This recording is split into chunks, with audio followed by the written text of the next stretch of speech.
संभाजीराजे छत्रपती यांच्या वाघ्या कुत्र्याची समाधी हटवण्याच्या मागणीला आता संभाजी ब्रिगेडचा पाठिंबा आहे। कायदा संविधान नियमांच्या बाहेर कुणीही जाऊ नये, उपमुख्यमंत्री अजित पवार यांचे नागरिकांना आवाहन। सोलापूरहून नागपूरला जाणाऱ्या ट्रॅव्हल्सचा अपघात, 25 प्रवासी आज जखमी। पुणे नाशिक राष्ट्रीय महामार्गावर चक्काजाम, चंदनापुरी घाटात 10 किलोमीटर वाहनांच्या रांगा लागल्याचं चित्र। मुख्यमंत्री चषक कबड्डी स्पर्धा 2025 कार्यक्रमात सुधीर मुनगंटीवार यांची प्रमुख उपस्थिती। नागपूर येथे पोलिसांवरती झालेल्या हल्ल्याच्या निषेधार्थ आंदोलन, या निषेध आंदोलनाला कल्याण पूर्वेतील भाजपा आमदार सुभाष गायकवाड देखील उपस्थित होते। अकोल्यात 23 वर्षीय तरुणाची चाकू भोसकून हत्या, दोघांवर अकोला जिल्हा रुग्णालयात उपचार सुरू।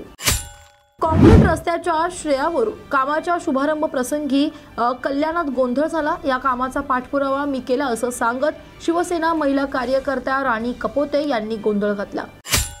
10 वर्षांपूर्वी चोरी केलेले दागिने कोपरखैरणे पोलिसांनी मूळ मालकांना परत केलेत। दागिने परत मिळाल्यावरती मूळ मालकांचा आनंद गगनात मावेनासा झाला। वर्ध्यात शहीद भगतसिंग राजगुरू सुखदेव बलिदान दिवसानिमित्तानं कॅन्डल मार्चचं आयोजन, वीर भगतसिंग फाउंडेशन आणि वर्ध्यातील इतर संघटनांच्या पदाधिकाऱ्यांनी कॅन्डल मार्चमध्ये सहभाग नोंदवला।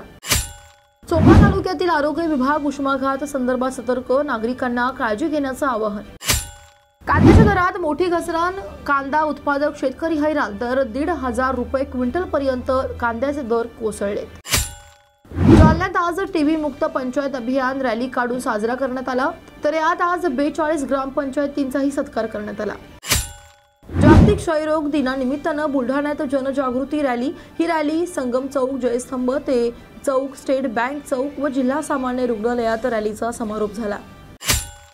नागपूर दंगलीतील मुख्य आरोपी फहीम खान याच्या घरावरती पालिकेची तोडक कारवाई, फहीम खानच्या अडचणीत आणखी वाढणार। नाशिकमधील येवल्यात जुगार अड्ड्यावर पोलिसांचा छापा, पोलिसांनी छापा टाकत 5 जणांना ताब्यात घेतले। कुणाल कामराने माफी मागितली नाही तर शिवसैनिक रस्त्यावर उतरतील, ज्योती वाघमारे यांचा इशारा। चोपडा तालुक्यातील आरोग्य विभाग उष्माघातासंदर्भात सतर्क, नागरिकांना काळजी घेण्याचं आवाहन। कांद्याच्या दरात मोठी घसरण, कांदा उत्पादक शेतकरी हैराण। टीबी मुक्त पंचायत अभियान रॅली काढून साजरा, 42 ग्रामपंचायतींचाही सत्कार केला। जालन्यात शिधापत्रिका धारकांना 31 मार्च पूर्वी KYC न केल्यास धान्य होणार बंद, जालना तहसीलदारांची माहिती। अमरावतीतील फ्रेजरपुरा पोलीस ठाण्यात शेकडो नागरिकांचा धडक मोर्चा। सोलापुरात अवकाळी पावसाची हजेरी, मागील काही दिवसात 40शी पार तापमान असताना या पावसामुळे नागरिकांना काहीसा दिलासा मिळाला आहे।